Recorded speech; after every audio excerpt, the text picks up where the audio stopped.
Millionaire CEO saves injured girl in the forest at dawn. She reveals a shocking secret. Marcus Williams adjusted his Hermes tie knot while watching the storm through his mansion office windows. At 42, he had built a technological empire, valued at $3.2 billion. But on this March 2024 night, he felt strangely restless. Williams Tech dominated the artificial intelligence market, and he should have been celebrating closing the biggest contract of his career with the Pentagon. Mr. Williams, Margaret's voice, his housekeeper for 15 years, echoed through the intercom. Dinner is served. Marcus dismissed the meal with an impatient gesture. He couldn't concentrate. Something about the storm's violence made him nervous, a feeling he hadn't experienced since his parents' death in a car accident when he was only 16. That tragedy had forced him to mature quickly, inheriting a small software company that he transformed into a global colossus through relentless determination and devastating personal sacrifices. The wind howled through the century-old pines, surrounding his 50-acre property in Aspen, Colorado. Marcus had chosen this isolated refuge purposefully, after 3 failed marriages and a loneliness that money couldn't fill. He preferred the company of mountains to the falseness of people who gravitated around his fortune. At 25, he had married Rebecca Chen, a brilliant software engineer. The love was genuine, but his work obsession destroyed the relationship in 2 years. At 32, he tried again with Amanda Forster, a socialite more interested in his bank account than his person.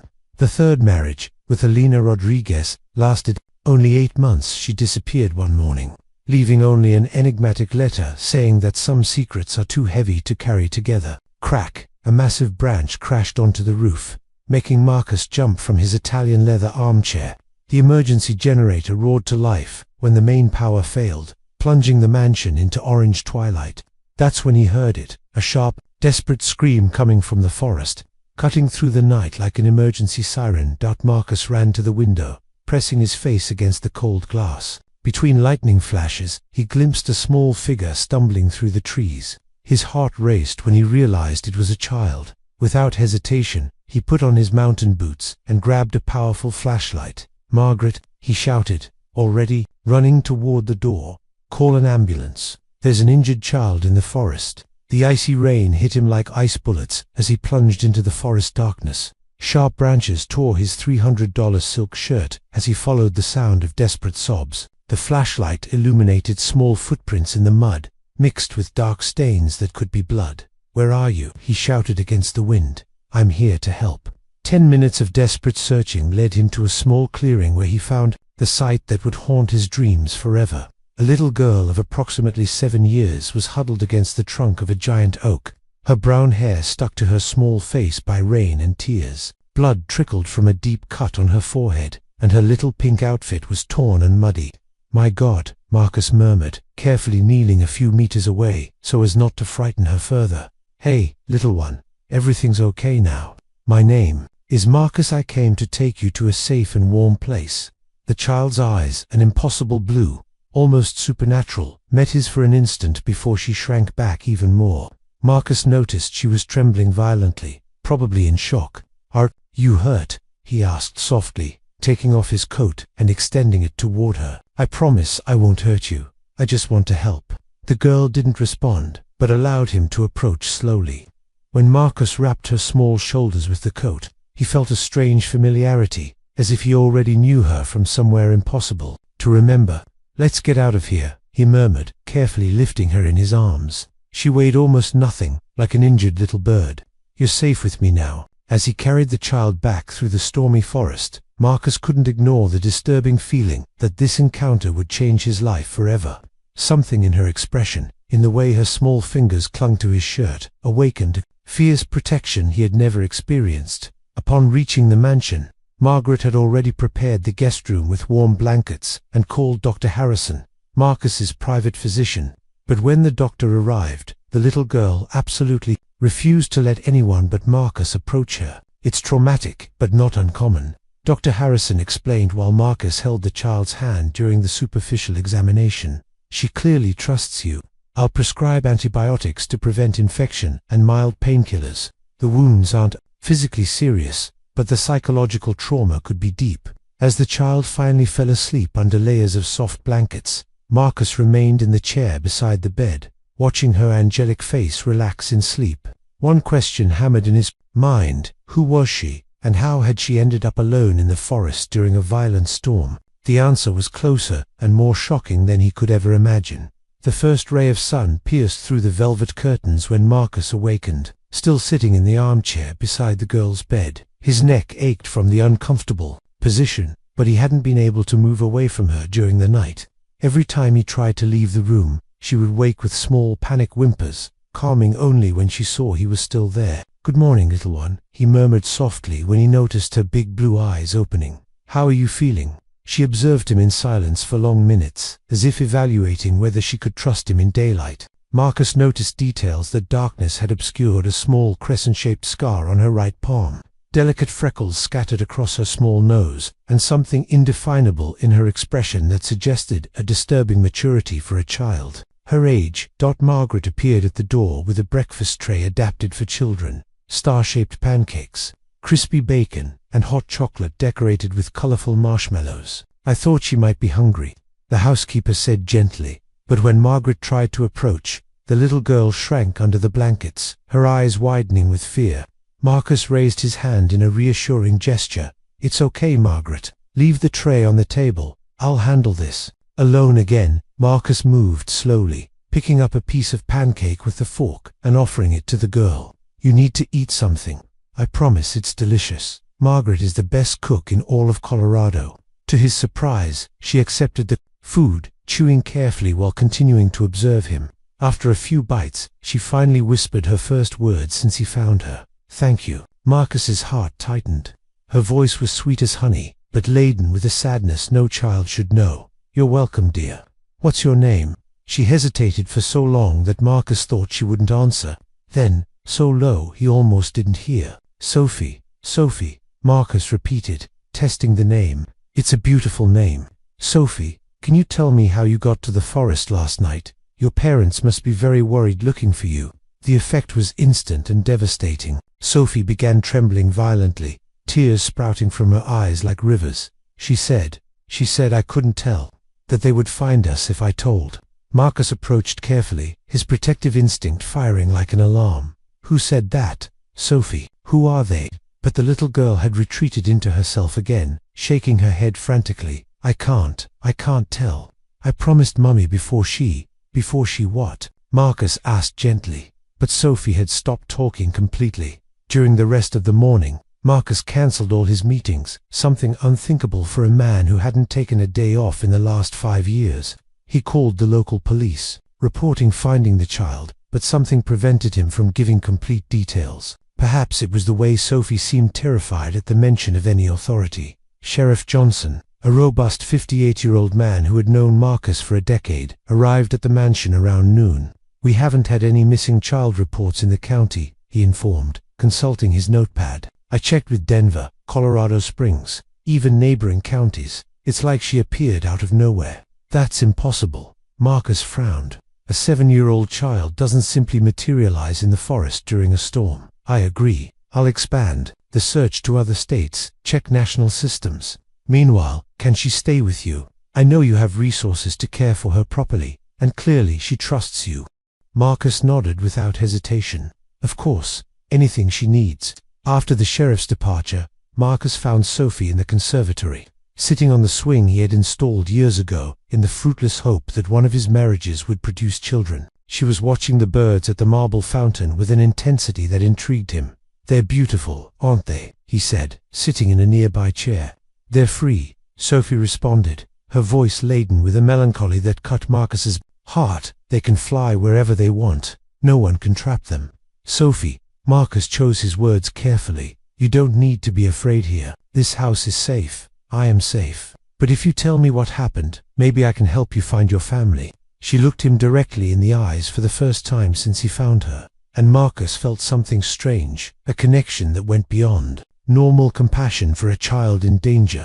It was as if someone had lit a light in a dark part of his soul that he didn't even know existed. "Do you really want to help me?"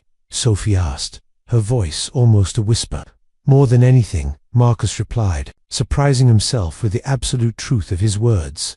Sophie closed her eyes for a long moment. When she opened them again, There was a new determination in her expression. "Okay, but you have to promise one thing. Anything. If I tell, and it gets very dangerous, you have to let me go away. You have to promise you won't try to stop me."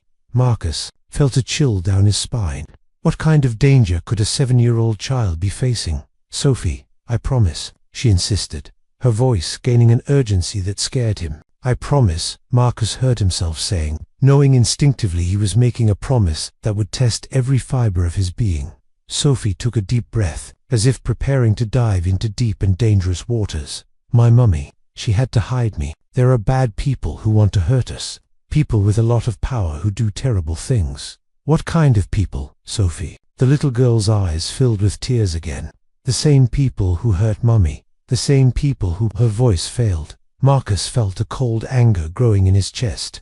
Whoever was responsible for this innocent child's suffering would pay dearly, very dearly. "Sophie, where is your mummy now?" The answer came as a whisper that stopped Marcus's heart. "I don't know if she's still alive." 3 days had passed since Sophie had told Marcus about her missing mother.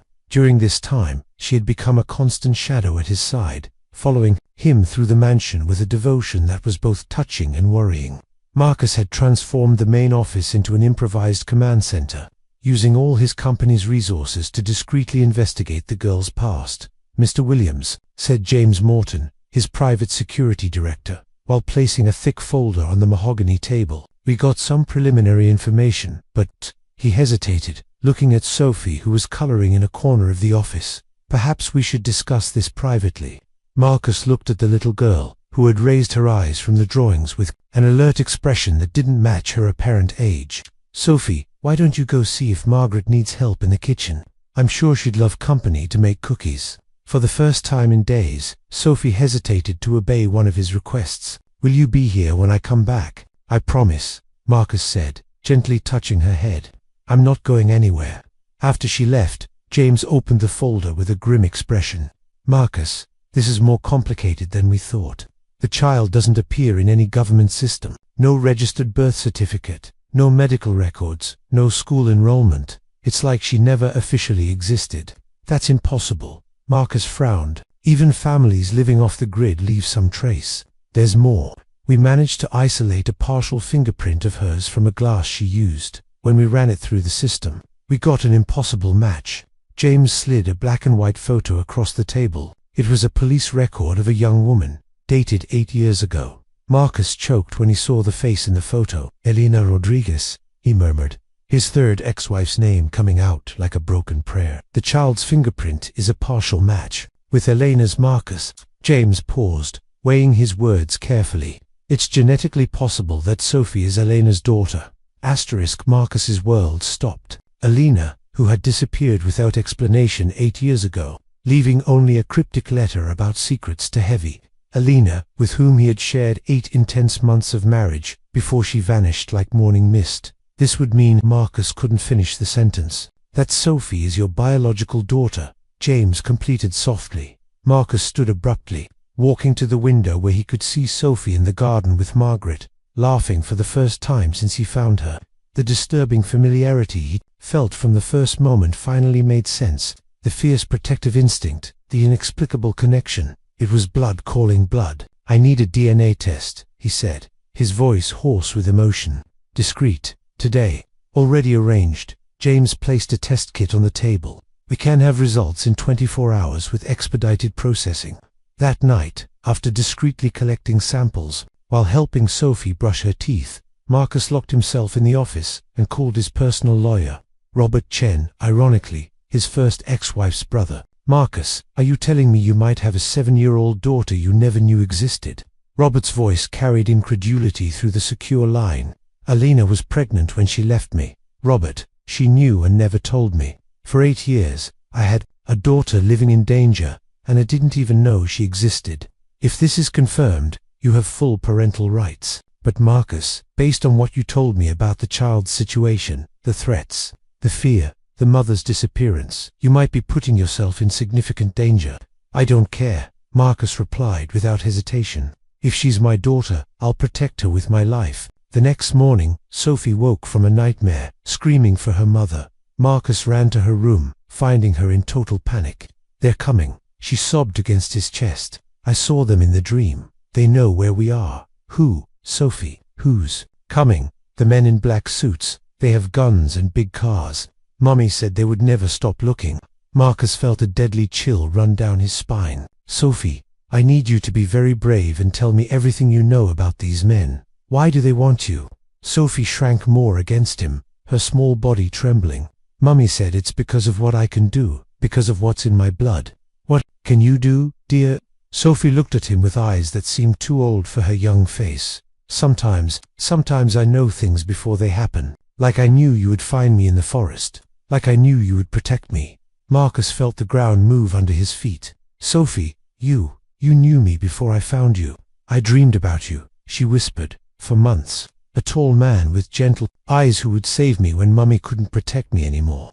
Marcus's phone rang, interrupting the moment. It was James, and his voice was tense. Marcus, the results arrived. You need to sit down. Just tell me. 97.3% probability. Marcus, Sophie is your daughter. Marcus closed his eyes, feeling the weight of 8 years of lost fatherhood crash down on his shoulders. When he opened them again, Sophie was watching him with an expression of cautious hope. Sophie, he said softly, how would you feel if I told you that maybe you don't need to hide anymore? That maybe you found someone who can protect you forever. You, she asked, her small voice laden with hope. That broke Marcus's heart. Yes, little one, me. But before he could explain completely, the mansion's security system emitted a piercing alarm. James's voice echoed through the intercom. Marcus, we have movement at the perimeter.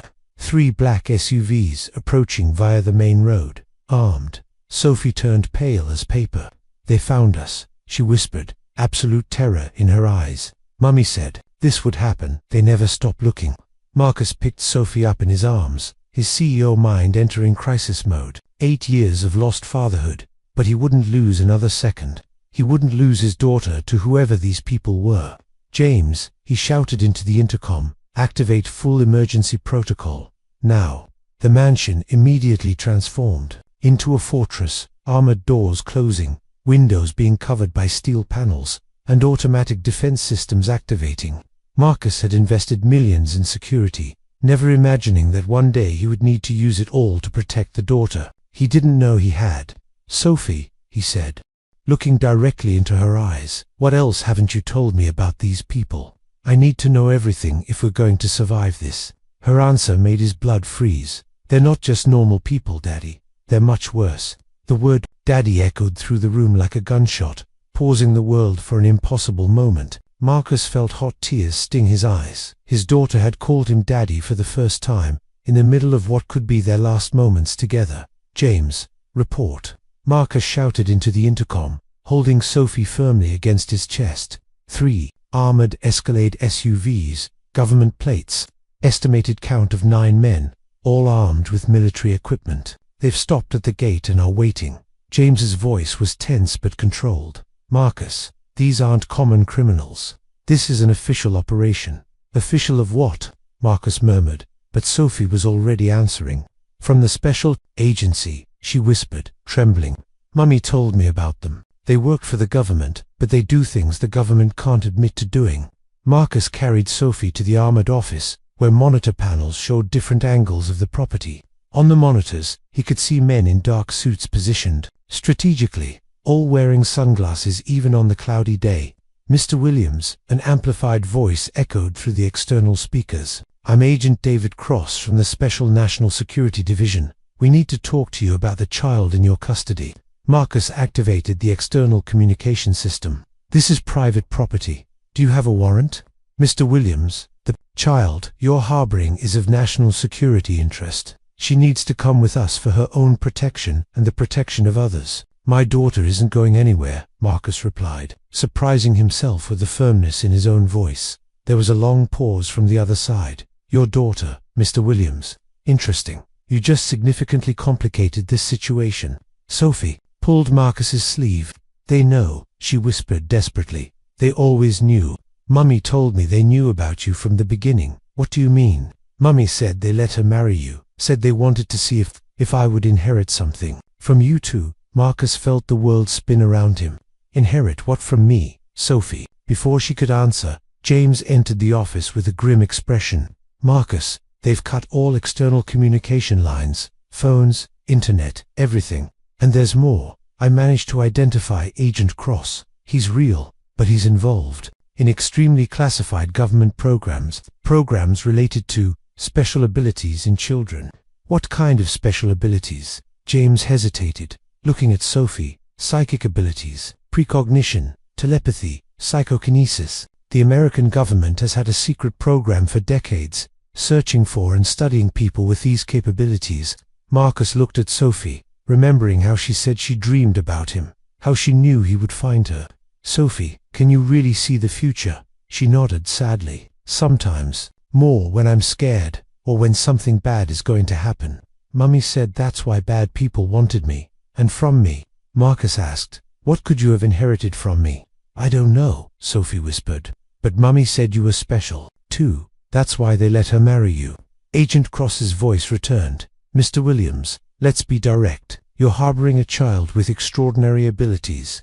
These abilities, when not properly controlled, represent a risk to national security. She needs specialized training that only our organization can provide."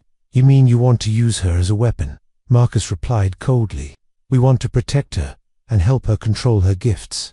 Mr. Williams, you have 5 minutes to bring the child voluntarily, or we'll be forced to enter and retrieve her." Marcus turned off the communicator and turned to James. "How long can our defenses hold against standard military equipment?" "Maybe an hour. But Marcus, if they really are federal government, then we need to get out of here," Marcus concluded. "James, is the emergency tunnel still operational?" James nodded. "Connects directly to the mountain bunker. From there, they can reach the private airstrip." Marcus had built the tunnel system 5 years ago, part of his paranoia about personal security that all his friends considered excessive.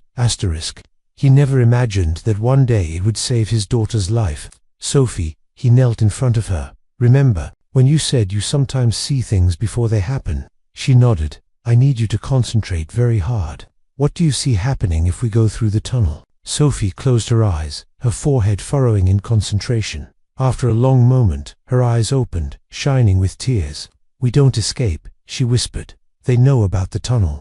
There are more people waiting on the other side." Marcus felt despair growing in his chest. "And if we stay, they take me, and you never see me again. Is there a third option?" Sophie hesitated, then nodded slowly. "There is, but it's dangerous, very dangerous. Tell me. I need to use my gift completely for the first time. Mummy taught me how, but said I should only do it if there was no other choice. What happens if you use it completely?"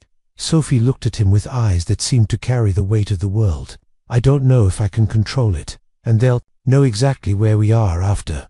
Forever." The alarm system rang again. James looked at the monitors, his face pulling. "Marcus, they're approaching the house. Explosives at the main door." Marcus held Sophie's small hands between his. "If this is our only chance, then we'll do it. But I promise I'll be with you, no matter what happens." Sophie took a deep breath, closing her eyes again. "You have to hold me very tight, Daddy, and don't let go, no matter what you see." Boom! The explosion of the main door made the entire mansion tremble. Shouts of "Go! Go! Go!" echoed through the corridors as heavy boots hammered against the polished marble. "Now, Sophie," Marcus whispered. Sophie opened her eyes, and Marcus gasped. They were glowing with an impossible blue light, like distant stars captured in crystal. The air around them began to vibrate, and Marcus felt a strange energy coursing through his veins, like liquid electricity. "Daddy," Sophie's voice echoed in a supernatural way. "You have the gift too. Mummy was right." Before Marcus could ask what she meant, the world exploded in white light. Marcus woke up in a rustic cabin he didn't recognize, lying on a worn leather sofa. Golden late afternoon light filtered through dusty windows, and the smell of pine and fireplace filled the air. His head throbbed as if it had been hit by a hammer. "Sophie," he called, sitting up abruptly and immediately regretting it when waves of nausea hit him. "I'm here, Daddy." Her sweet voice came from a nearby chair, where she was curled up in a blanket, looking small and exhausted. Where are we?" Marcus looked around, trying to orient himself. The cabin was simple but well maintained, with solid wood furniture and a crackling fireplace. "Montana," an unfamiliar female voice answered from the kitchen entrance. Marcus turned to see a woman of approximately 45 years, graying hair tied in a ponytail, wearing jeans and a flannel shirt. There was something familiar about her green eyes, but he couldn't identify what. "Who are you?" Marcus asked, instinctively positioning himself between the woman and Sophie. "My name is Dr. Sarah Chen," she said calmly. "And before you ask, yes, I'm Rebecca's sister, your first wife." Marcus felt the world spin again. "Rebecca has a sister. She didn't know about me until recently," Sarah interrupted. "Just like you didn't know about Sophie until this week. Our family has many secrets, Marcus, the secrets we've kept for generations to protect ourselves from people like Agent Cross." "How did we get here?" Marcus asked, fragments of memory returning: the bright light, the feeling of being pulled through space, the sound of distant screams. "Sophie brought you," Sarah explained, moving to check the girl's temperature with the back of her hand. "Teleportation, an extremely rare ability, especially in someone so young." "Teleportation," Marcus repeated, feeling like he was in a science fiction movie. "That's impossible. A week ago, you thought it was impossible to have a daughter," Sarah replied gently. "The world is much more complex than most people imagine, Marcus, and you just discovered you're part of something much bigger." Sophie stirred in the blanket, her eyes still carrying that residual blue glow. "I did it, Daddy. I brought you to Aunt Sarah, like Mummy taught me." "Aunt Sarah?" Marcus looked. "Between the two, Alina contacted me 2 years ago," Sarah explained. "She knew something might happen to her. Asked me to take care of Sophie if necessary. Her gift was getting stronger, and she knew it was only a matter of time until the division found them." "The division?" "Special National Security Division. They've existed for over 70 years, since the CIA's mind control experiments in the 1950s. They search for people with psychic abilities, especially children, to train them as tools." Marcus felt cold anger growing again. "Weapons? You mean weapons?" "Among other things, yes. Marcus, your daughter isn't just special, she's extraordinarily powerful. Teleportation is considered the holy grail of psychic abilities.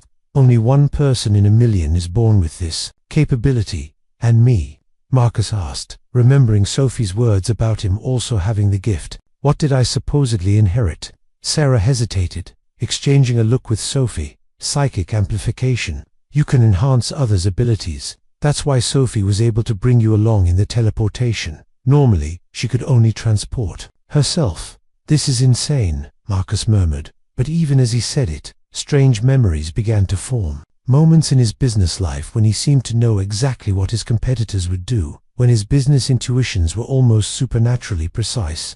"Daddy," Sophie said softly, "you always knew. Deep down, you always knew you were different."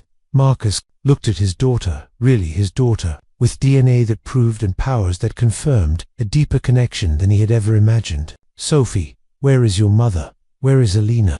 Sophie's expression darkened, and tears began rolling down her cheeks. Sarah approached and wrapped her in a protective embrace. "She's dead, Marcus," Sarah said softly. "Alina died 3 months ago. The division found her." The world seemed to stop. Marcus felt like he had been punched in the stomach, all breath leaving his lungs at once. How she was hiding Sophie in a small town in Oregon. Someone reported them, a neighbor who noticed that Sophie sometimes knew things she shouldn't know. The division arrived during the night. Alina managed to hide Sophie in a secret basement before they entered, but she couldn't escape. Sophie sobbed against Sarah's shoulder. "I heard everything, Daddy. I heard them asking where I was. I heard Mummy say she would never tell. And then I didn't hear anything more." Marcus stood abruptly, walking to the window where he could see dense forest stretching in all directions. His CEO mind was trying to process too much information. He had a daughter with supernatural powers, a dead ex-wife who sacrificed her life to protect a child he didn't know existed, and government agents hunting them like animals. "Why didn't Alina ever tell me?" he asked, his voice hoarse with emotion.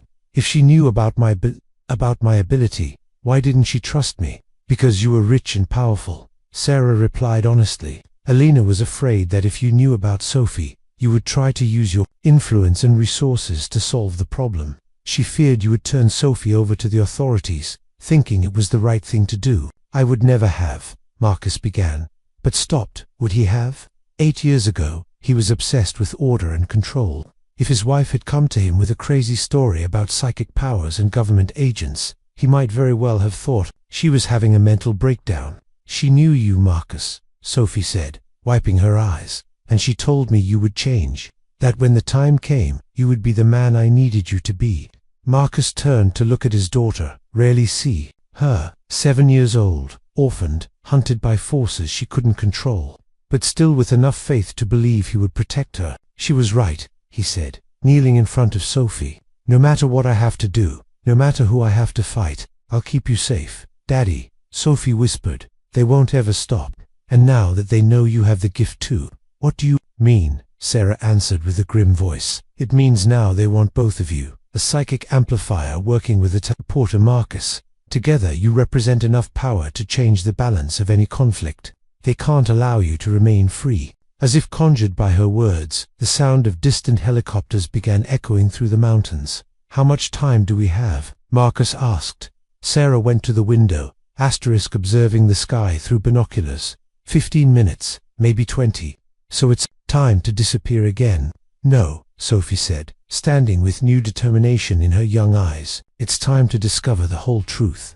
Aunt Sarah, tell him about the program. Sarah hesitated. Sophie, are you sure? Once he knows everything, he needs to know, Sophie insisted. He needs to know about the others like us. He needs to know about the safe place. Marcus looked between the two. What others? What safe place? Sarah took a deep breath. Marcus, the division isn't the only organization that knows about people like you.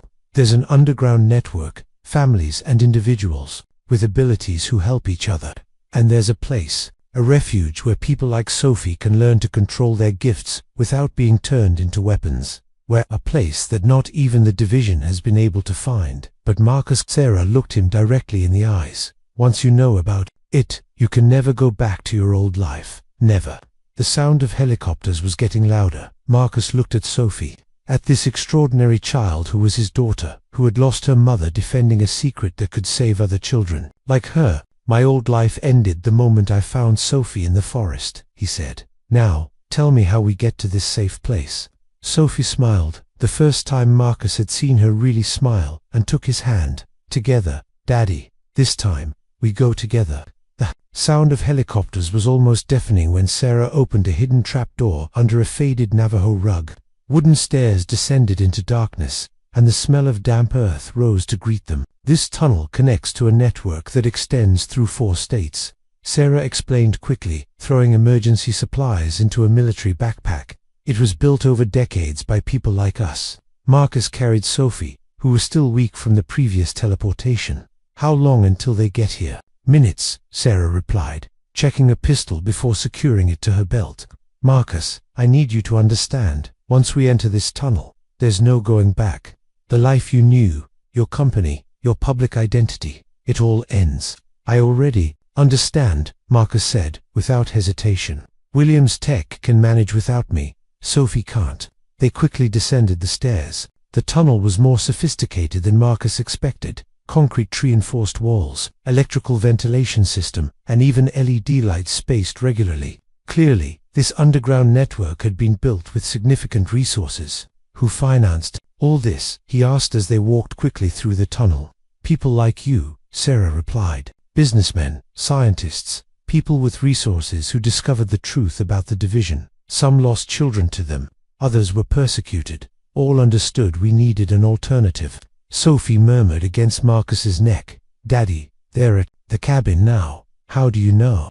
I can feel their anger. It's like a red storm in my mind. Marcus quickened his pace. After 15 minutes of fast walking, they reached an intersection where 3 other tunnels met. Sarah checked a special GPS device and pointed to the right tunnel. 2 more hours to the meeting point, she said. What meeting point?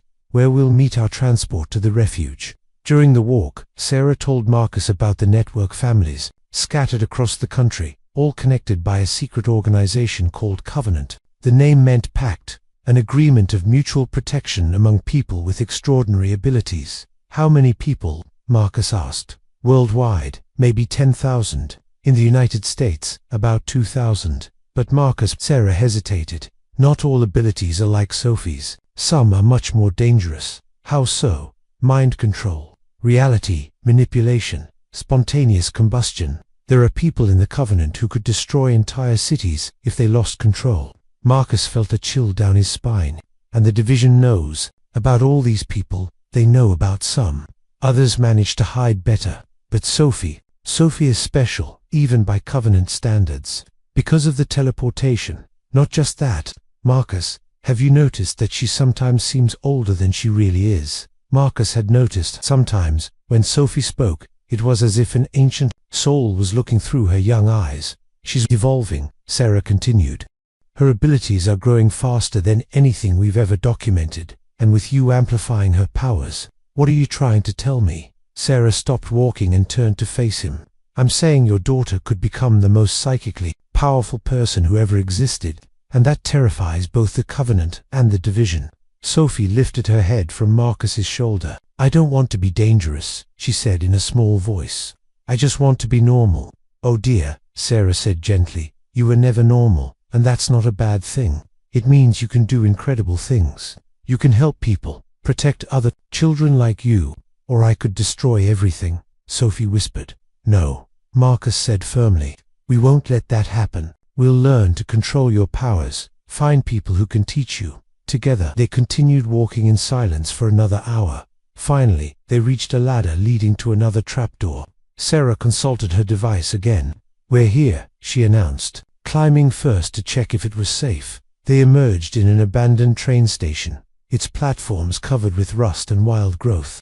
But Marcus could hear the low sound of engines approaching. There's our transport. Sarah pointed to a light approaching. On the tracks, it wasn't an ordinary train. It was a matte black locomotive, silent as a ghost, with cars that looked more like mobile laboratories than passenger transport. When it stopped in front of them, a door slid open to reveal a woman of approximately 35 years, short platinum hair, wearing a modified military uniform. Dr. Chen, the woman greeted Sarah professionally before looking at Marcus and Sophie.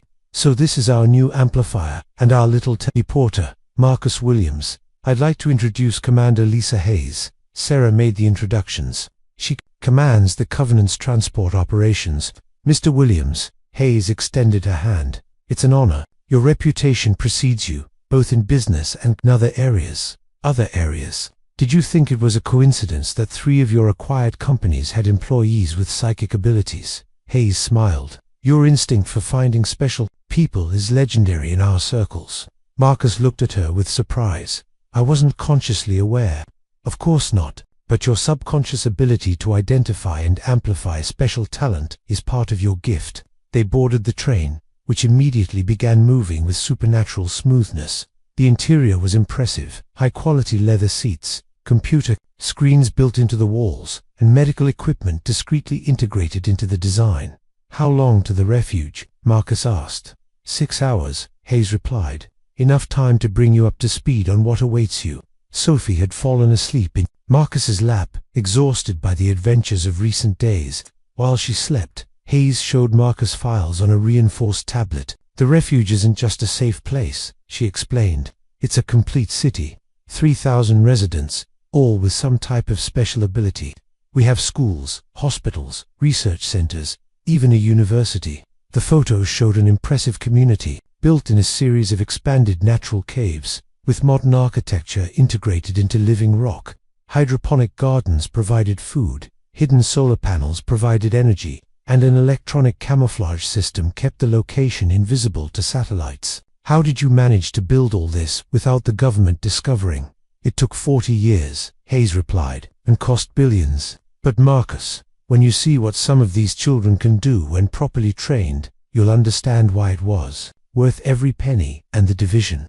Do they know about the refuge? They suspect something exists, but have never been able to find concrete evidence. We have special protection measures. Marcus was about to ask about these measures when Sophie woke abruptly, her eyes glowing with that familiar blue light. Daddy, she whispered urgently, they know about the train. Hayes immediately activated a communicator. Central, this is Hayes, code red, requesting security status, confirmation. The response came in seconds. Hayes, we have 3 division helicopters converging on your position. ETA, 8 minutes. How did they find us? Marcus asked. Sophie looked at him with eyes that seemed much older than her 7 years. Because I made a mistake. Daddy, when I used my powers to take us to Aunt Sarah, I left a psychic trail. Asterisk, they can follow that now. Hayes was speaking rapidly into the communicator, organizing countermeasures, but Marcus could see in her expression that options were limited. Sophie, he said softly, can you teleport us again? Not without hurting you. You're not trained for multiple teleportation. Your mind can't handle it. The train began to accelerate, but through the windows, Marcus could see helicopter lights approaching rapidly. There's a third option, Hayes said grimly, but it's dangerous for all of us. What? We can use the train's emergency system, but this will reveal our location to the division. They'll know exactly where the refuge entrance is. Marcus looked at Sophie, who was watching the helicopter lights grow brighter. How many other children are in the refuge? 642, Hayes replied. Then we have no choice, Marcus said. We won't put all those children in danger for our sake. Daddy, Sophie said softly, there's a fourth option, but you won't like it. Tell me. Sophie took a deep breath, as if preparing for something terrible. I can explode my powers, create a psychic overload that will confuse all their electronic systems. But what? But it will also reveal our location to every psychic person on the continent. And Daddy, it's going to hurt. A lot. The sound of helicopters was getting louder. Marcus could see searchlights sweeping the ground beside the tracks. Sophie, if you do this, will we make it to the refuge? Yes, but they'll know where we are, and they'll come with everything they have. Marcus looked at his daughter, this extraordinary child he had found by chance, and who was now willing to sacrifice herself to save them. He thought of Alina, who died protecting Sophie. He thought of the 600 children in the refuge, who depended on his decision. Do it, he said. But Sophie, I promise we'll find a way to stop this once and for all. Sophie nodded, closing her eyes and taking Marcus's hand. Hold tight, Daddy. And remember, no matter what happens, I love you. The world exploded in white light again, but this time, Marcus kept his eyes open, and what he saw changed everything he thought he knew about his daughter, about his own powers, and about the secret war that was about to consume their lives. Because when the light faded, they were no longer on the train. They were floating in the air, 300 meters high, while the division helicopters exploded in fireballs behind them. Dot and Sophie no longer looked like a 7-year-old child. Iantiro diacetyl hammered against the mansion windows when Marcus Williams heard the scream, a sound that cut through the night like a blade, coming directly from the dark forest. At 42, the billionaire CEO had seen everything in business, but nothing prepared him for what he would find among the trees that dawn. A little girl, wounded, alone, trembling with cold and fear. But no one could imagine what would come next. Like this video if you can't wait to see what happens next, and comment below what you think Sophie really is. Your engagement helps us bring you more incredible stories. Marcus stared in shock as Sophie floated beside him, 300 meters above the burning helicopter wreckage. But this wasn't the 7-year-old child he knew. Sophie's body had grown, her features maturing into those of a teenager. Her eyes blazed with cosmic blue fire, and energy crackled around her like living lightning. Daddy, her voice echoed with otherworldly power. I'm sorry you had to see this, but they left us no choice. Sophie, what's happening to you? Marcus managed to whisper, fighting against the impossible reality of flying without any support. I'm becoming what I was always meant to be, she replied, gently lowering them toward a mountain clearing far below. The power has been growing inside me since I was born. Mummy knew this day would come. As their feet touched solid ground, Sophie's appearance began to shift back to that of a child, though traces of that otherworldly energy still flickered in her eyes. She collapsed into Marcus's arms, suddenly looking fragile and young again. The transformation takes everything out of me, she whispered. But now they know what I really am. And Daddy, they'll never stop hunting us. Marcus held his daughter close, his mind reeling. Sophie, how long have you been able to do that? The flying, the growing up. Only when I'm in extreme danger. Mummy called it my true form. She said I was born from something much older and more powerful than normal humans. A new voice interrupted them. She's right, Mr. Williams. Marcus spun around to see a tall man in his 60s emerging from the tree line wearing simple hiking clothes but carrying himself with unmistakable authority. His silver hair gleamed in the moonlight, and his eyes held the same otherworldly quality as Sophie's. Who are you? Marcus demanded, instinctively stepping in front of Sophie. My name is David Chen, the man said, with a slight smile. Yes, another. Chen, Rebecca and Sarah's grandfather, and Sophie's great-grandfather on her mother's side. Sophie's eyes widened. Great-grandpa David. Mummy showed me pictures, but she said you disappeared years ago. I've been watching over you from a distance, little star, David said gently, waiting for the day when your powers would fully manifest. That day has come. David led them to a hidden cave system that opened into a vast underground chamber. Ancient symbols covered the walls, glowing with the same blue energy that surrounded Sophie. Marcus felt his amplification abilities responding to the mysterious power emanating from every surface. Welcome to the first sanctuary, David announced. Built by our people over 1,000 years ago. Our people? Marcus asked, helping Sophie sit on a stone bench carved from living rock. The Luminari, David explained, settling across from them. An ancient bloodline of humans born with extraordinary abilities. We've existed since the dawn of civilization, hiding in plain sight, protecting humanity from threats they can't comprehend. Sophie looked up weakly. Mummy never told me we were part of something so old. Alina was protecting you, David said. The less you knew, the safer you were. But now that your powers have awakened fully, there's no hiding what you are. Marcus felt pieces clicking together. That's why the division wants her so badly. She's not just psychic, she's something else entirely. Sophie is the first Luminari born with full awakening potential in over 3 centuries. David confirmed. In her mature form, she possesses abilities that could reshape reality itself. Teleportation is just the beginning. What else can she do? Marcus asked, both fascinated and terrified. David gestured to the glowing symbols. Time manipulation, matter reconstruction, dimensional travel. In her fully awakened state, Sophie could step between worlds as easily as walking through a door. Sophie shivered despite the warm cave air. I don't want all this power, great-grandpa. I just want to be a normal kid with my daddy. I know, little star, David said compassionately. But the universe has other plans. The division isn't the only threat we face. Something ancient and malevolent has been stirring, drawn by your awakening. Marcus felt ice form in his veins. What kind of threat? The Shadow Collective. David's expression darkened. Luminari who turned to darkness centuries ago. They've been waiting for someone like Sophie to emerge, someone whose power they can steal and corrupt. How do we stop them? We don't, David said grimly. We prepare Sophie to stop them herself.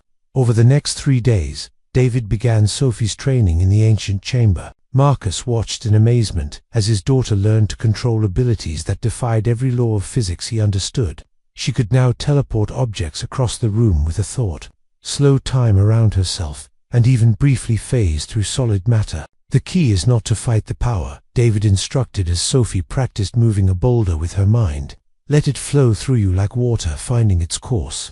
Marcus noticed that whenever he stood close to Sophie during training, her abilities amplified dramatically. The boulder didn't just move, it lifted into the air and began reshaping itself into different forms.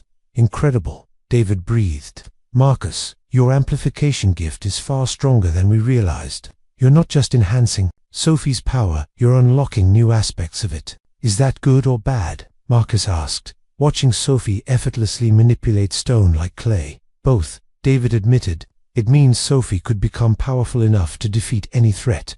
But it also means she could accidentally tear apart reality. If she loses control, Sophie, overhearing, let the boulder crash to the ground. Maybe I should stay away from Daddy during training. No, Marcus said firmly. We're stronger together. We'll learn control together. That evening, as Sophie slept, David pulled Marcus aside. There's something else you need to know. The division has allied with the Shadow Collective. Marcus felt his blood chill. What? Agent Cross made contact with them 3 days ago. His promise to deliver Sophie in exchange for power enhancement technology. They plan to use her awakened abilities to open permanent doorways between dimensions. Why would they want that? To invade other realities and harvest their power. With Sophie as their gateway, they could consume entire universes. Marcus stared at his sleeping daughter, so small and innocent in repose, yet carrying the weight of infinite worlds on her shoulders. How do we protect her from that? We prepare for war, David said quietly. Because they're coming, Marcus. And this time, they're bringing everything they have. The attack came at dawn. Marcus woke to the sound of explosions echoing through the mountain. Sophie sat up instantly, her eyes already glowing with warning. "They found us," she whispered, "and Daddy. They brought the shadow people." David burst into their chamber, fully armed and radiating dangerous energy. "Time's up. We need to move now." Through the cave entrance, Marcus could see black helicopters circling like vultures. But worse than the division forces were the figures moving between them, tall, shadow-wrapped beings that seemed to absorb light itself. "The Shadow Collective," David grimaced. "They're using division technology to track us." Sophie stood, and Marcus watched in awe as she began to transform again. But this time, she maintained more control, growing only to teenage proportions while keeping her childlike consciousness. "I won't let them hurt my family," she declared, power crackling around her. "Sophie, you can't fight them alone," Marcus protested. "She won't be," David said, his own abilities manifesting as silver light around his hands. "The Luminari don't abandon their own."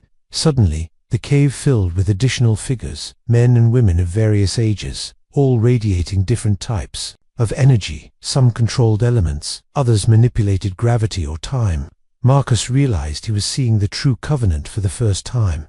The first councillors gathered, announced a woman with flowing white hair and eyes like stars. "Sophie Chun-Williams, do you accept your birthright as the new guardian?" Sophie looked at Marcus, seeking his approval. "What does that mean?" "It means you become the protector of all realities," the woman explained. "But you'll also become the primary target of every dark force in existence." Marcus took his daughter's hand. "Whatever you choose, I'll stand with you." Sophie squeezed his fingers, then turned to face the council. "I accept, but I have conditions."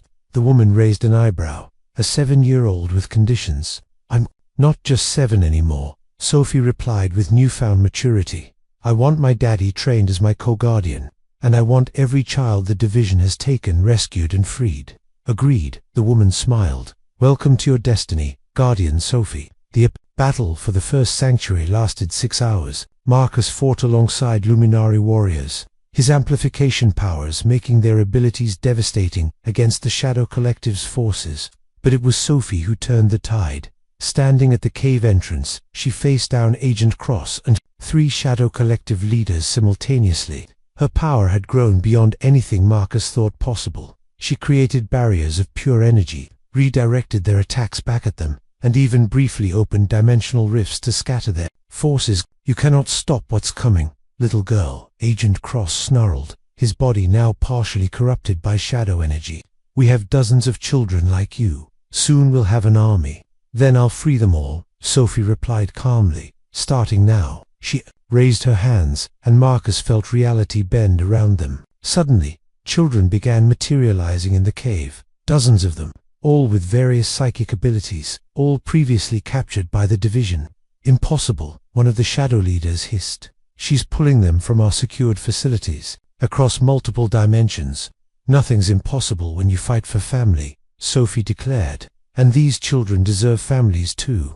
Marcus watched in pride and terror as his daughter systematically dismantled the enemy forces. She wasn't just powerful, she was learning to wield that power with compassion and wisdom. But the victory came at a cost. The dimensional ruptures Sophie created had attracted attention from other realities. Through the tears in space, Marcus glimpsed things that made his mind reel. Other versions of Earth, some peaceful, others consumed by darkness.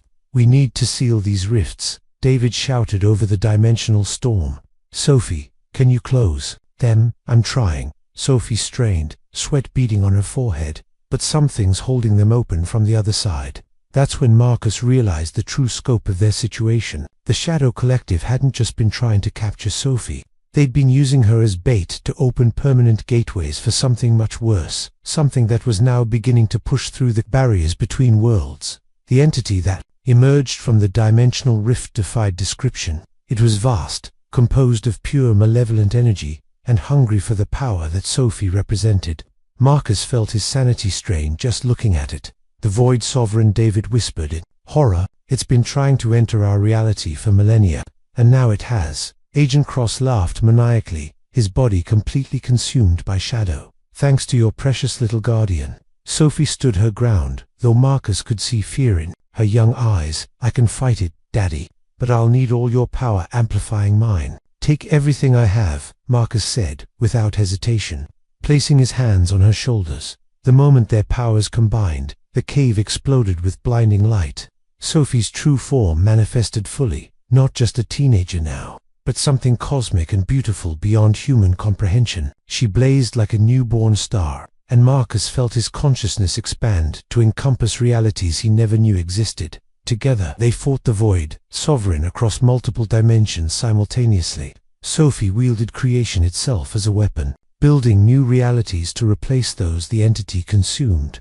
Marcus channeled every ounce of his amplification gift, knowing that failure meant the destruction of all existence. The battle lasted eternities and seconds simultaneously. When it ended, the Void Sovereign was banished, the dimensional rifts sealed, and the Shadow Collective defeated. But the cost was enormous. Sophie collapsed back to her child form, unconscious and barely breathing.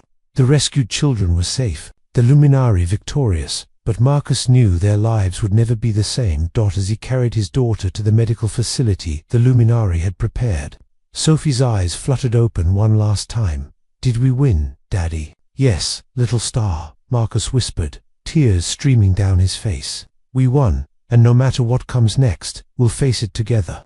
Sophie smiled and closed her eyes, finally able to rest after saving not just their world, but all worlds. Marcus held her close, marveling at how finding one lost child in a forest had led to becoming the guardian of infinite realities. In the distance, he could see the dawn breaking over their new life, a life where being different wasn't just accepted, but celebrated, where children with extraordinary gifts could grow up safe and loved, where a father and daughter's bond had literally saved the universe. The end. What an incredible journey. If this story moved you, smash that like button and tell us in the comments, what was your favorite moment? Which character touched your heart the most? Your support helps us create more amazing stories like this one. Don't forget to subscribe for more tales of courage, family, and the extraordinary power of love.